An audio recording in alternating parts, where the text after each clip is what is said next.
Yeah. So let's get on with what we were doing the last time. The last time I was telling you the story of research, and we were basically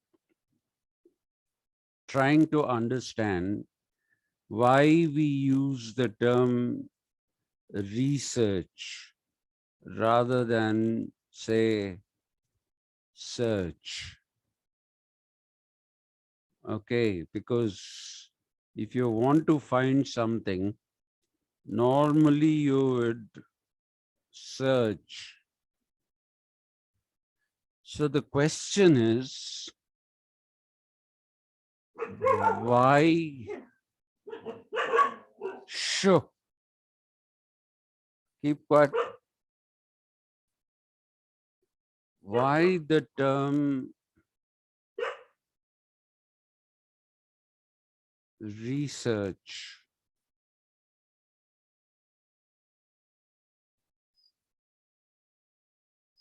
And I told you the roots of this are in Christianity.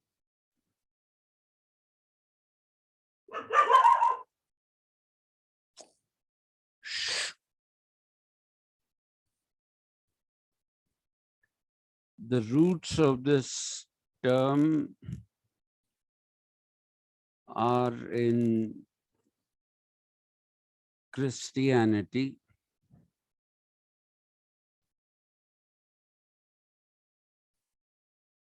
And if we have to understand things about research, there are a few things that we need to understand about Christianity. Here, we have to understand the meaning of the terms cosmos and chaos. I'm putting anarchy here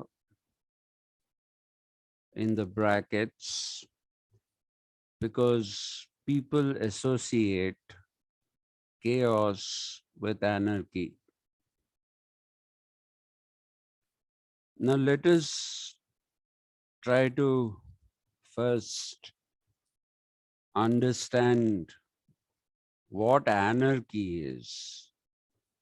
That's not a bad thing to start with, because there was a whole movement called the anarchist movement that ran parallel with sorry, with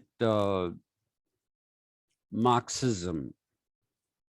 So when Marx was talking about revolution, when he was talking about class, at that particular time, anarchy also existed. Anarchists like Bakunin, Proudhon, and Kropotkin, they were all there, but they differed with Marx only on one thing. Marx wanted the dictatorship of the proletariat after the success of the working class revolution, but the rest of the anarchists, they wanted to remove power, all structures of power, immediately after the, what do we say, immediately after the revolution happened. Now, if you have to understand anarchy, the basic term that you need to understand is, sorry, arch. An arch basically represents Sorry about that. An arch basically represents a structure of power. Now, when we come to the pronunciation of this, why do we call it ki? Why don't we say chi? So let me go to a bit of Christianity here. Again, small bit. In Christianity, those of you who are familiar with it, you will see that there are archangels, but there are archbishops within the hierarchy of the clergy. You have the bishop, and over the bishop, you have the archbishop, and over the archbishop, you have the cardinal, of course. So the question is, why are they called archangels? And why are people like bishops called archbishops? For this, you have to go back to Greece. In Greece, there is no CH, or rather in Greek. In the Greek language, there is no CH and there is no ch sound. The only sound they had is the one that came with K, K, not ch. So, under the influence of the Greeks, the early Christians, especially those who were Neoplatonists and later Neo-Aristotelians, they started calling some of the important angels like Angel Michael, I can't remember the other names, even Lucifer was an archangel, though it was written ARCH. But they took the Greek pronunciation and used the term k, or rather the sound k, as you would do when you write a K. But the spelling didn't change. A lot of people still read it as archangels, but actually you're supposed to read it as archangels. But with the evolution of time, by the time the clergy created their own hierarchy, when the bishop came into being, and above the bishop, they had to put someone, they called him the archbishop. Arch represents power. So if you look at the Anglican Church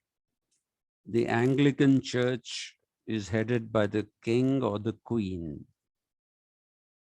Anglican Church is the Church of England, which is headed by the king or the queen, which is a funny story, which I shall tell you when we do a little bit of Reformation and when we do the Protestant ethic that Max Weber talked about. So the religious head of the Anglican Church or the Church of England is the Archbishop of Canterbury, Canterbury, Canterbury.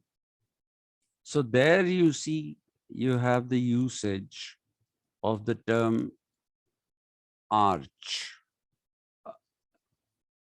So he's the Archbishop. And even when we, in our commonsensical language, when we talk about enemies, we say they are arch enemies. If there are two people who can't get along with each other, 1 second, please.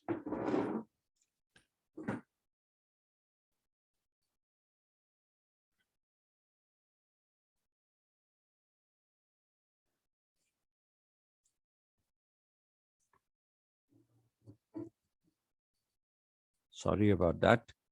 If there are two people who can't get along with each other, then people will say they are arch enemies, because both sides are actually seeking power.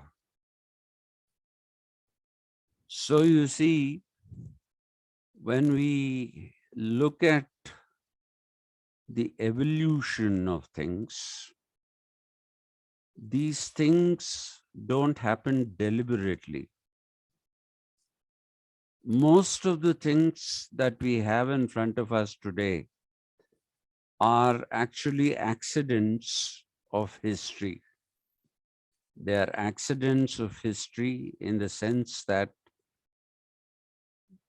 they were meant to be something, and over time, there is a change in meanings, there is a change in perceptions of things. So you have this whole thing called causes of origin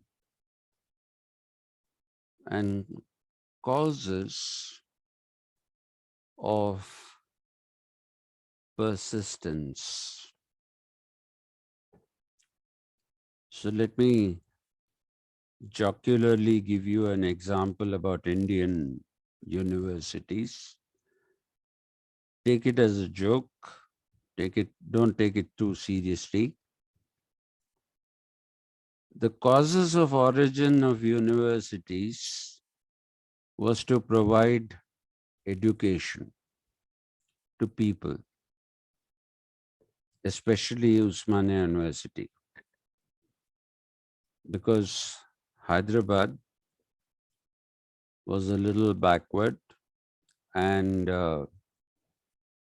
Mir Usman Ali Khan Pasha, the Nizam, decided that people in Hyderabad should have access to good education, so he set up the Usmania University.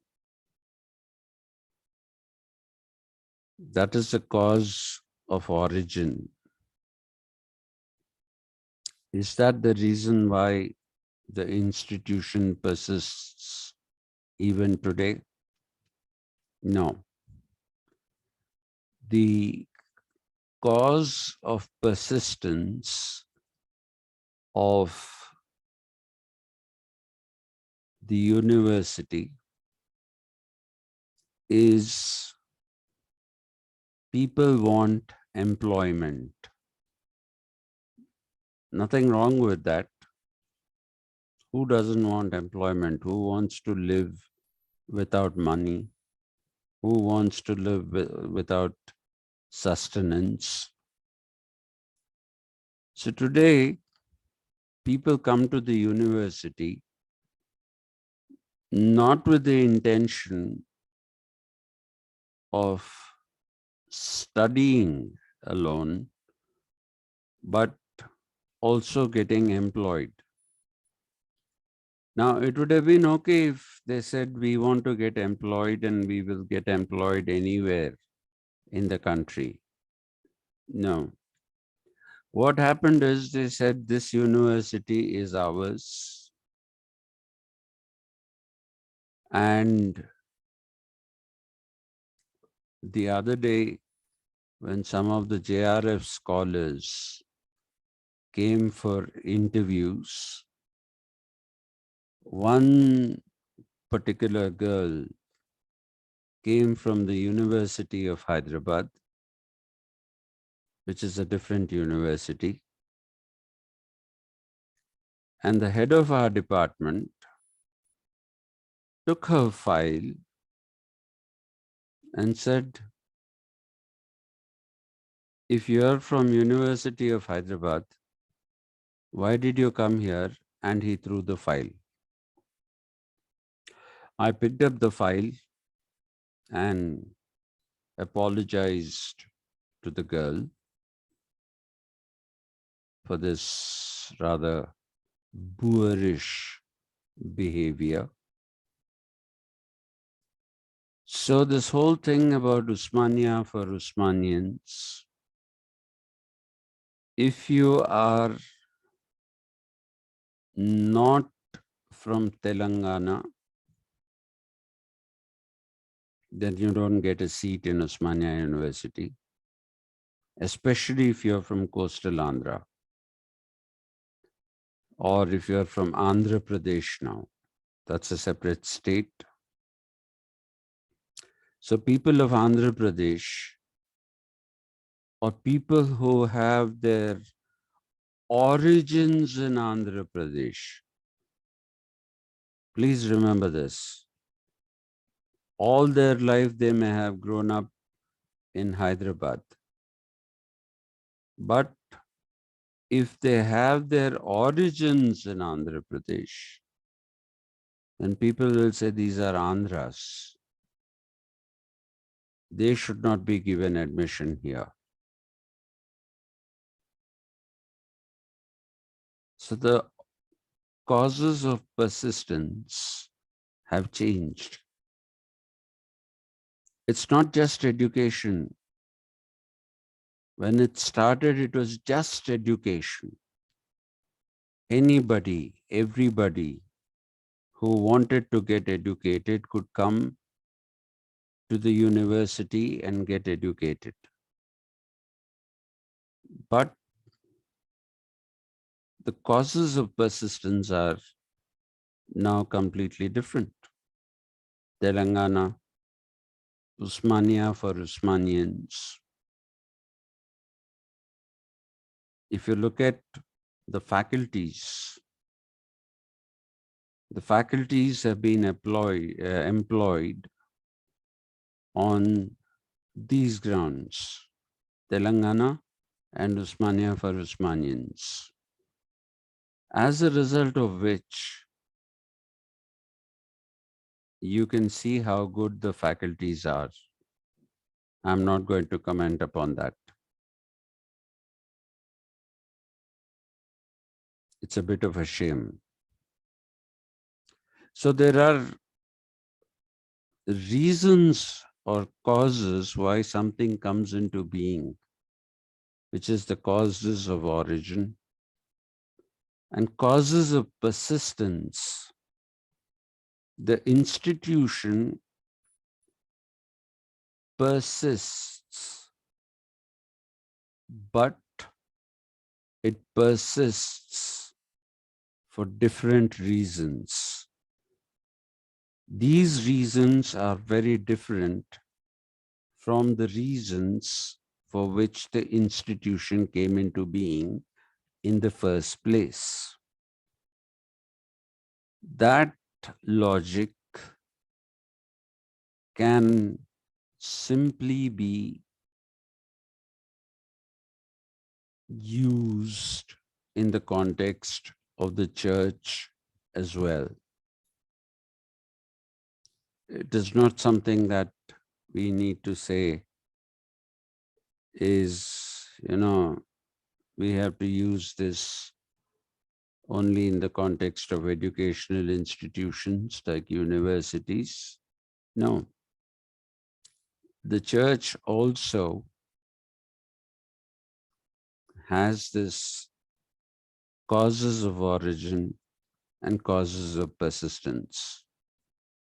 I'll go into a greater detail about the church a little later,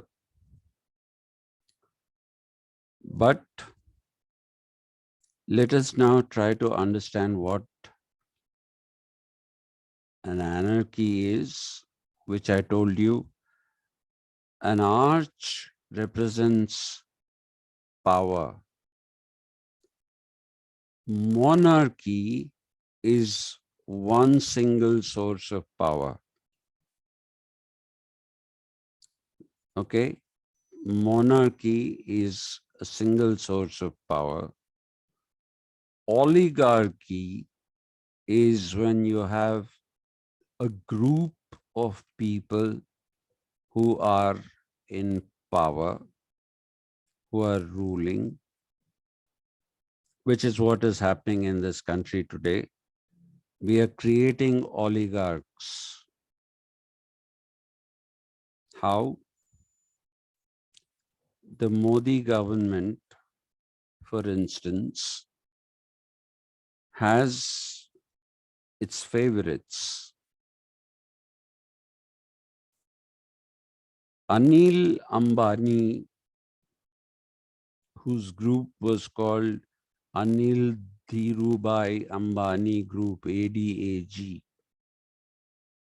This particular group sank into losses,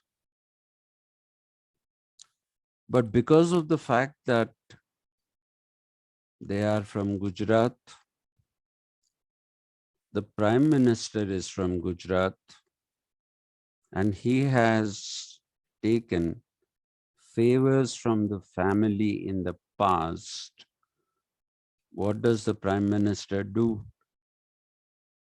The Prime Minister asks Anil Ambani to set up an aircraft manufacturing facility. Initially, it's only on paper. As of now, there is no physical presence of any kind of infrastructure where aircraft are manufactured. And then the Prime Minister awards the contract of manufacture of the Rafale aircraft from Dassault Aviation of France to the Anil Ambani Group. I suppose you know the story of Rafale aircraft. The Rafale aircraft we are supposed to purchase 36 of them from France directly, and the rest of them are supposed to be manufactured here in India in collaboration with Anil Ambani's group. So if you look at, this is what is called crony capitalism. So what we are looking at is that the political system was not created for this. The political system was created for governance properly and for rewarding those who deserved it and not rewarding those who didn't deserve it. But the Prime Minister bypasses everything and gives things to his people. In a democracy, we are creating an oligarchy. We are seeing, not creating, we are seeing an oligarchy within the democracy. The other instance is of Gautam Adani, another Gujarati, who has been given a contract by the government of India to develop 150 greenfield airports. You know what are greenfield airports? When you say greenfield, which means there is nothing there. You're creating something absolutely new in a space where there is nothing. So 150 greenfield airports.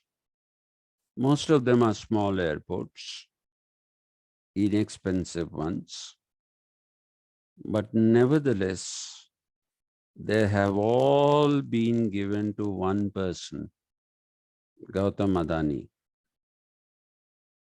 and his group of companies. The Mumbai Airport Terminal 2, second terminal, which was developed by the GVK group. The GVK group was from Hyderabad, Telangana.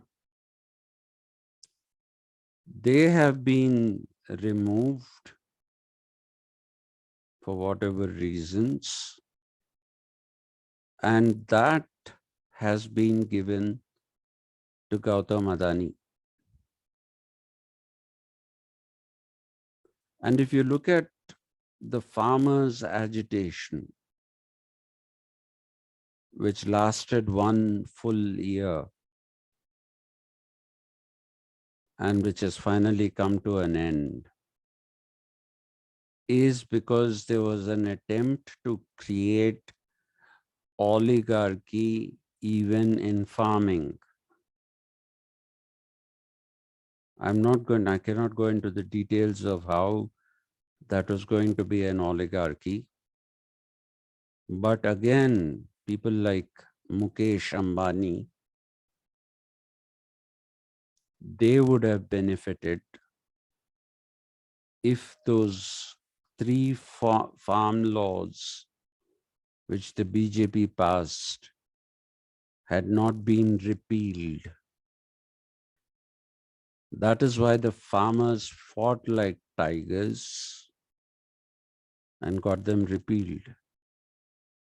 Otherwise, we would have had oligarchy even in the agricultural sector. In the industrial sector, we already have an oligarchy. So the rule of a few is oligarchy. The rule of one is a monarchy. The rule of a few is oligarchy. Not having any power structures,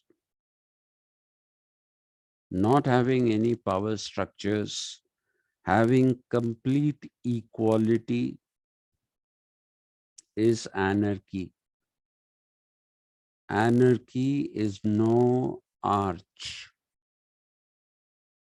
No arch is no power or no power structure. So the anarchists were trying to create a society in which there would be complete equality and there would be no power. resting in the hands of one person or some persons.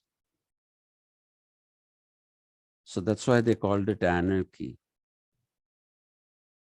But when we use anarchy, we use it in conjunction with chaos. We say whenever something is disorganized, when something is not properly organized, when there is confusion, when there is a problem, then we talk about chaos and anarchy. If you go to a place where a particular event has not been organized properly, it is unorganized or disorganized, and you get put off, you say it was all chaos and anarchy. That is commonsensical language. But technical language has different usages. I have given you the example of anarchy. Anarchy, no power because you don't want an arch. What about chaos? If you look at chaos, the technical meaning of chaos is the lack of any predetermined purpose. The lack of any predetermined purpose while something happens. So all things that happen in this world are accidents. Okay? Chaos believes that all things that happen are accidents and that there is no predetermined cause or reason behind it, behind any occurrence. There is no predetermined, I'm sorry about these dogs. I really don't know what to do. I have been saddled with them and they bark if they hear a sound. This is extremely unprofessional. You have my apologies for this. I have to find a way of putting an end to this. As of now, I have no clue how to put an end to this barking. But please excuse me for now. I will find a solution. I cannot have these dogs barking in the background like this. I'm very sorry for this lack of professionalism. So chaos believes that all things that happen are accidents and that there is no predetermined cause or reason behind any occurrence. That is what it is. So chaos is also not confusion. Chaos is also not disorganization.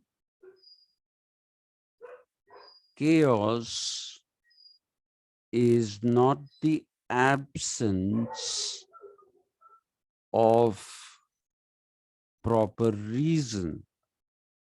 It isn't that. It only means that there is no predetermined purpose. There is no meaning. There is no meaning beyond the simple thing of, if, for example, we talk about accidents, if two cars hit each other, there's an accident on the road. It does not mean that these two cars have hit each other because there is a predetermined cause for that. It's an accident. There are two cars on the road. Unfortunately, they hit each other. That is where it ends. That is where it ends. So, an accident is an accident. There is no reason behind it. If at all there's a reason, you will say somebody was driving badly. That is the reason. But beyond that, there is no reason coming from above, coming from God, coming from some universal power. None of that. There were two cars going. One chap was driving badly, so he went and hit the other car. That's an accident. Again, in common sense parlance. But when we talk about accidents as chaos, it basically means that there is no predetermined cause behind any occurrence, which is the opposite of cosmos. Cosmos basically means that everything that happens in this world happens for a reason. There is a reason behind it. So to give you the same example, if two cars hit each other, why these two cars? Why not some other car? Why not some other vehicle? Why these two cars have had an accident? That is because it is a predetermined thing. These two cars and the persons driving these two cars had to have an accident for a reason. We may not know the reason. We may not know the reason now. We may never know the reason, but it is something which is cosmically designed. As the German philosopher Arthur Schopenhauer says, there is a cosmic will, W-I-L-L, written with a capital W. The cosmic will determines what happens in the world. So you may not know, even the two people who have banged into each other, they may not know, but there is a reason. There is a reason behind the accident. So please remember this. Cosmos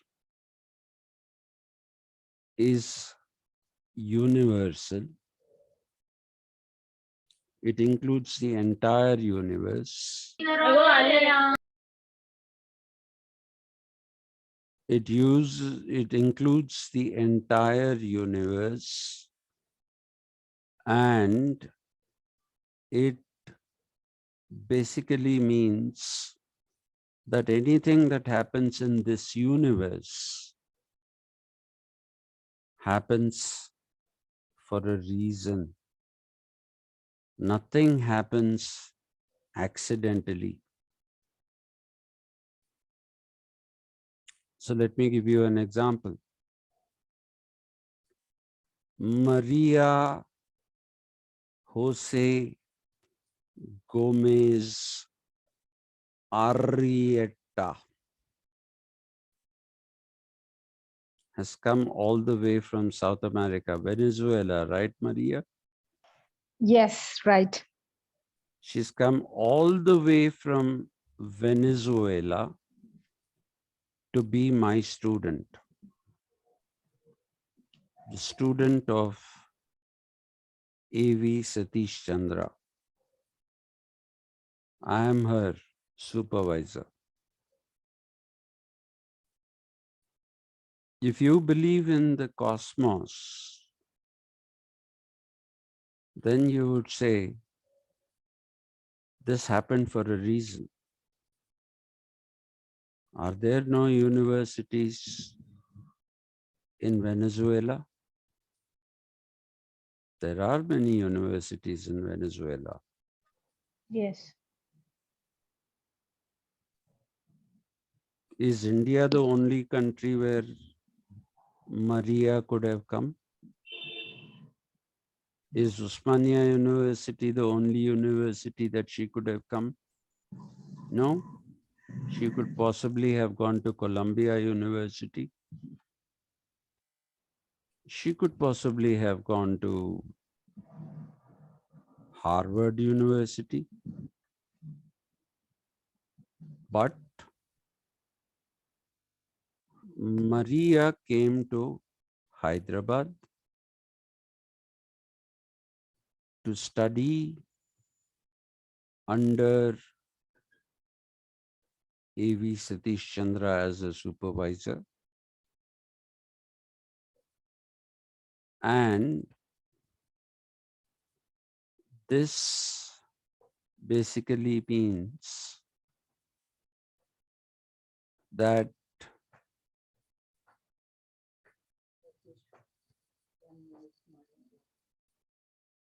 excuse me a second, since I'm being unprofessional, I'll continue to be for one more minute.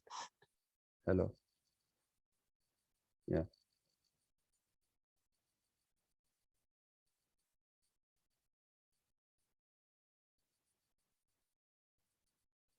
Yes. Yes. Yes.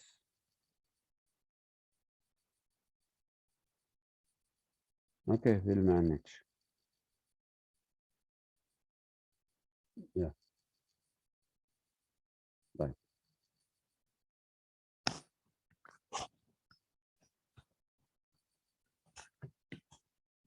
Okay. So Maria coming to Hyderabad to Usmania University and being the student of AV Satish Chandra has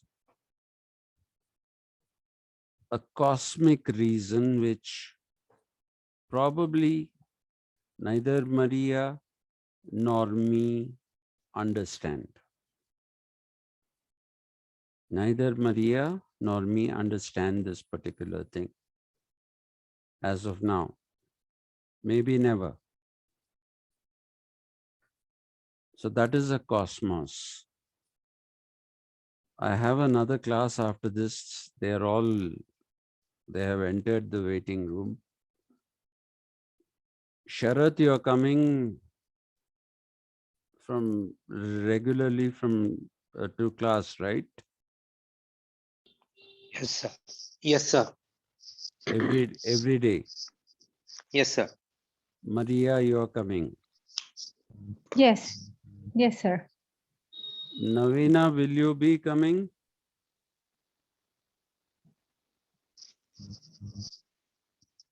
Sir, I missed a class day before yesterday, sir. BA honors. Oh, you're in BA.